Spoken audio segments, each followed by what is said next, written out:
Hi అండి, అందరికీ నమస్కారం. Welcome to my YouTube channel. ఈ వీడియోలో ఏపీ ప్రభుత్వ ఉద్యోగులకు 12వ పీఆర్సీలో డిఏ, డిఆర్‌లు గురించి అప్డేట్స్ అయితే ఈ వీడియోలో తెలుస్తున్నాం. అలాగే 11వ పీఆర్సీ గురించి సంబంధించిన తాజా సమాచారం కూడా తెలుస్తున్నాం. వీడియోని ఎక్కడ గాని స్కిప్ చేయకుండా చివరి వరకు చూసినట్లయితే ఇన్ఫర్మేషన్ అనేది పూర్తిగా అర్థమవుతుంది. అలాగే వీడియో నచ్చినట్లయితే లైక్ చేయండి. ఇంకా సబ్స్క్రైబ్ చేసుకున్నట్లయితే మన ఛానల్ సబ్స్క్రైబ్ చేసుకోవడం ద్వారా నేను చేసే ప్రతి ఒక్క వీడియో మీ వరకు రీచ్ అవుతుంది.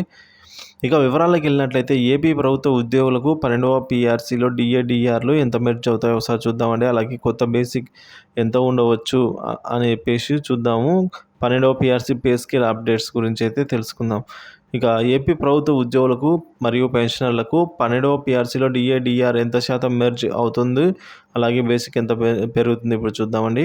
పీఆర్సీ అనేది ప్రతి 5 సంవత్సరాలకు పెరిగిన ధరల ఆధారంగా చేసుకొని ప్రభుత్వం ఇస్తుంది. అయితే మనకి ఇటీవలే 11వ పీఆర్సీ ఇవ్వడం జరిగింది. 11వ పీఆర్సీ అనేది వాస్తవంగా 2018 జూలై నుంచి అమలు చేయాలి. కానీ ప్రభుత్వం 2022 ఏప్రిల్ నుంచి మానిటర్ బెనిఫిట్ ఇస్తూ 2022 జనవరి నుంచి అయితే జీతంలో కలిపి ఇవ్వడం జరిగింది. సో అయితే ఎప్పటి నుంచి అమలు చేసినా కూడా 11వ పీఆర్సీ అనే దాని కాల వ్యవధి జూన్ 2023 30వ తేదీ జూన్ 30కి అయితే ముగిసింది. సో జూలై నుంచి 2023 జూలై నుంచి 12వ పీఆర్సీ అమలు కావాల్సి ఉంది. ప్రభుత్వం 12వ పీఆర్సీ కమిటీ నియమించింది. ఆ కమిటీ ఇచ్చే పీఆర్సీ రిపోర్టు సమర్పణకు సంవత్సరం గడువు కూడా ఇవ్వడం జరిగింది. ఇప్పుడు కొత్త పీఆర్సీని అమలు చేస్తే ఎంత డిఏ, డిఆర్ అనేది బేసిక్ మెర్జ్ అవుతుందో బేసిక్లో తెలుసుకుందామండి. 12వ పీఆర్సీ ఎప్పుడు అమలు చేసినా కూడా సో దాని కాల వ్యవధి అనేది మనకు ఎప్పటి నుంచి స్టార్ట్ అవుతుంది అంటే జూలై 2023 నాటి నుంచి స్టార్ట్ అవుతుంది. కాబట్టి జూలై 2023 నాటి డిఏ, డిఆర్ ఎంత శాతం ఉంటే అంత బేసిక్లో మెర్జ్ చేస్తారు. మనకు ప్రస్తుతం జనవరి 2023 డిఏతో కలిపి 30.03 అయితే ఉంది. సో దీనికి 2023 జూలై డిఏని అయితే కలపాలి.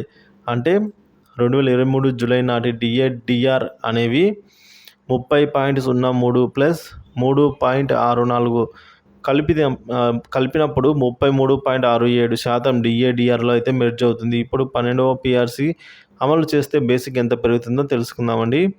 పీఆర్సీ ఇచ్చే క్రమంలో ఫిట్మెంట్ అనేది ఎంతో కీలకం. 11వ పీఆర్సీలో 23% ఫిట్మెంట్ ఇచ్చారు. అయితే ప్రస్తుతం 30% ఫిట్మెంట్ ఇస్తామని అనుకుంటే జూలై 2023 నాటి డిఏ సుమారు 33.67 ప్లస్ ఫిట్మెంట్ 30%తో మొత్తంగా 63.67 బేసిక్ అయితే పర్సెంట్ పెరుగుతుంది.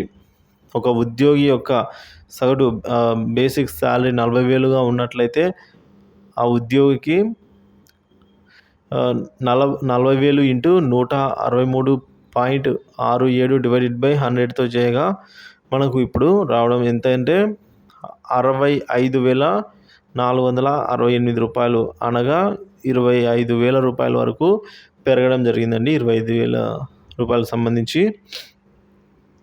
సో ఏదేమైనప్పటికీ కూడా త్వరగానే ఈ పీఆర్సీ అనే 11వ పీఆర్సీ మరియు అరియర్స్ అలాగే 12వ పీఆర్సీ త్వరగా అమలు కావాలని అయితే ఆశిద్దామండి. 11వ పీఆర్సీ విషయానికి వచ్చినట్లయితే పీఆర్సీ అరియర్స్ కానీ డిఏలు కానీ త్వరలో ఈ ఎలక్షన్స్ లోపే కొంతమేర అమౌంట్ అయితే ఉద్యోగులకు జమ చేస్తామని అయితే తాజా వార్త అందింది. సో చూడాలి అండి. ఎవరికైనా మీలో పెండింగ్ బిల్లులు కానీ జమ అయినట్లయితే దయచేసి వీడియో కింద కామెంట్ చేయండి. Thank you for watching this video.